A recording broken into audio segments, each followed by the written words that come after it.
Berjumpa kembali di dalam program Pelita Kehidupan. Senang berjumpa dengan saudara. Dan saya rindu membagikan motivasi buat kita semua, supaya kita semua jangan melupakan kebaikan Tuhan.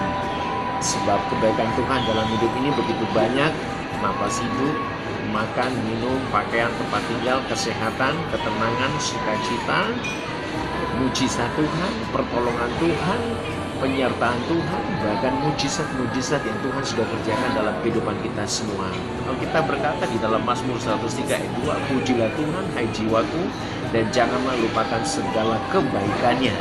Banyak hal yang membuat orang melupakan kebaikan Tuhan, dan nanti kita bisa belajar dari bagaimana kehidupan Raja Uzia di dalam 2 Tawarik pasal 26 ayat yang pertama sampai 23, bagaimana Tuhan menyertai dia dan pada akhirnya dia berubah setia, dari setia menjadi tidak setia kepada Tuhan, dan itu membawa dia kepada kehancuran.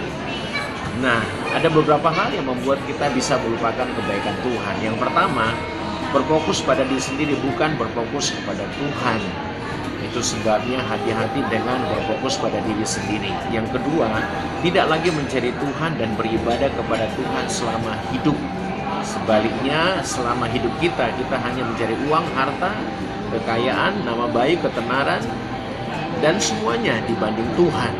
Karena kita merasa itu jauh lebih penting daripada Tuhan. Yang ketiga, tidak lagi hidup benar kepada Tuhan. Salah satunya adalah kesombongan atau tinggi hati, dan tidak mau menerima nasihat dan teguran dari Tuhan atau hamba-hamba Tuhan yang melayani Tuhan. Dan ini yang dialami oleh Raja Uzia di dalam kerajaan Yehuda, dan mengakibatkan dia mengalami kejatuhan.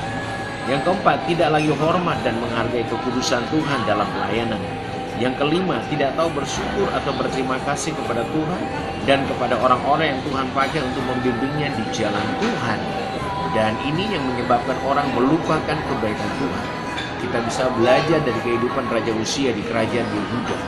Dia jatuh karena hal ini, dia melupakan kebaikan Tuhan.